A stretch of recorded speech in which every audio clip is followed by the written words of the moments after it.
It is the execution at the end of games that matters. These two teams are way too close. And it's a very, very competitive series. And, the Thunder pull out the win in game five. And you guys know the stats on this, right? Teams that win game five, when the series is tied, go up to win the series in some astronomical fashion. I think it's better than 90%. It might be like 95%. It's been this way for a long time. I don't expect that to change.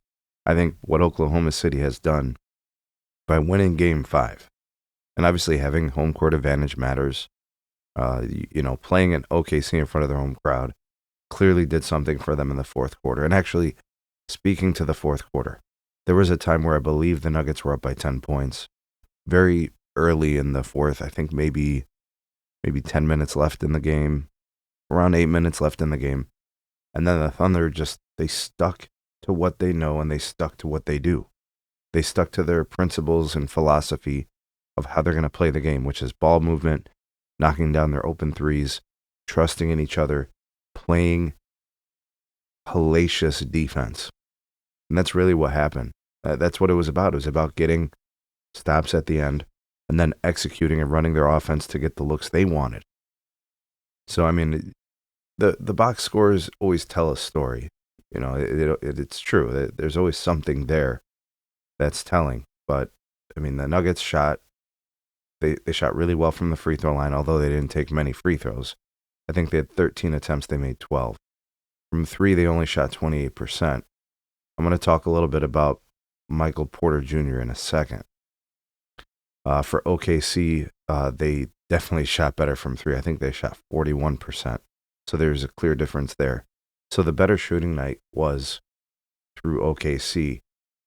And then, you kind of look at the turnover differential is really, really close. I guess we could speak to some of the other stuff, like maybe there's, a rebounding edge slightly to the Nuggets because they, on the offensive glass, it got them more chances, right? 16 offensive rebounds to the Thunder's 8. It kept the Nuggets in the game. It was close because they got the extra possessions. But man, like if you just look at the end of these games and you look at the end of this one, for example, it was basically a lack of, I would say, detail in the defense because I think it was like 44 seconds left. SJ was just dribbling like 25 feet away from the rim. He was kind of like at the top of the key or whatever. And he just like caromed over through a screen. And there was no urgency from the defense, from the Nuggets, to like fight through the screen, go under to get through and all this. None of that. And he just walked into a three and nailed it. And I think they went up three and then the Thunder got a stop and then they made another one. I think it was an open three or something in the corner to Dort. And then they were up by 6 with like 20 seconds left. So now you've got to either hit a three and then get a stop and get the ball back to get another three after fouling, or, like you're playing the foul game. And the Thunder are good enough at the free throw line, especially getting the ball to their better free throw shooters like SGA or whatever. Like you're going to have to fight through the damn screen. You're going to have to fight through, blitz the ball handler, do something to get the ball out of his hands, make him do something with the ball, make the shot tougher to just walk into a three. Like they're going to watch that film back and say, that was it.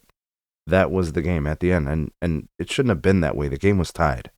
You get a stop and then it's you who can run out the clock and look for a shot, and they just couldn't execute it.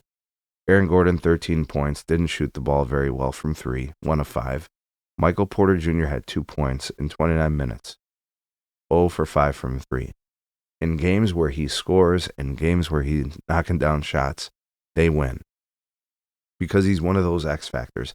It's not that he's so amazingly good, it's that he's a critical part of their success because when he's hitting, it adds a dynamic to their team.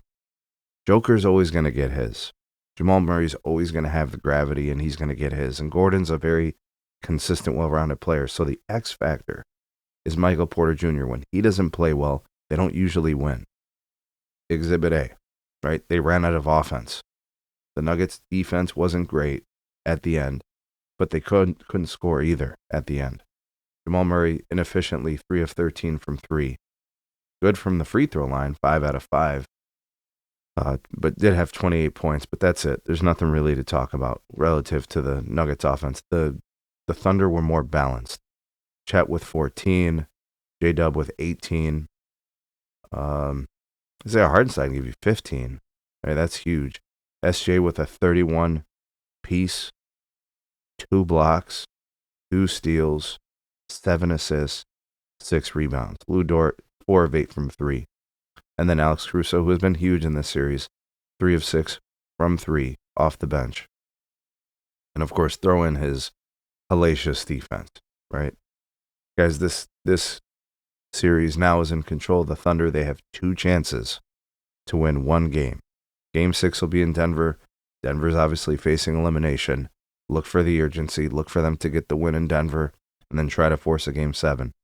But if I'm OKC, I'm not leaving it to chance. I'm trying to close out these Nuggets in Game 6. It's going to be tough. The Game 6 game for the, from what I could tell, is going to be a very, very close game.